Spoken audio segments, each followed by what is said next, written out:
ઘર ચલાવવું બિઝનેસ કરતા વધુ ટફ છે. You have management skill, you have time management, you have skill management. તમે ઇમોશન્સની સાથે પૂરું સંભાળો છો. જે લેડીઝ લોકો બીજા બી કામ કરે છે ને એમાં મેન કરતા અત્યારે વધુ રેશિયોમાં આગળ શું કામ છે? કેમ કે આપણે ઇમોશન એંગલ પણ વિચારીને કામ કરીએ છીએ, રાઈટ?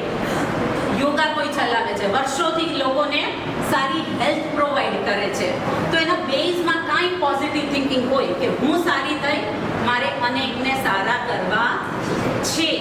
એમ હું પોતે મારી લાઈફમાં એટલી નેગેટિવ થઈ ગઈ હતી કે વાત ન પૂછો. એમાંથી હું પોઝિટિવ થઈ અને આજે હું અનેક લોકોને પોઝિટિવ કરી રહી છું. અને અમારી પાસે ચોઈસ છે. હું નાની હતી ને મારી મમ્મી મને બહુ કીધી, બેટા તને બોલવું બહુ ગમે, સમજાવવું બહુ ગમે, તને એના પૈસા કોણ આપશે? તારી પ્રોફેશન બનાવવાનું છે. મેં હા મમ્મી બનશે. અને આજે ખરેખર ઇન્ડસ્ટ્રીમાં અને ઘણી બધી જગ્યાએ મને સામેથી વેલકમ મળે છે, રિસ્પેક્ટ તો મળે છે અને સાથે મારું અર્નિંગ પણ થાય છે. એટલે તમે તમારા જે પણ ટેલેન્ટ હોય, કોઈમાં કુકિંગનું હોય છે, કોઈમાં ટીચિંગનું હોય છે, કોઈમાં સિલાઈનું હોય છે, એને આગળ વધારો તો તમને કોઈ રોકી શકે નહીં. નો ડાઉટ તમારા ફેમિલીને કોન્ફિડન્સમાં લઈને કરો. આજે હું તમને પૂછું કે તમારી લોકો પાસે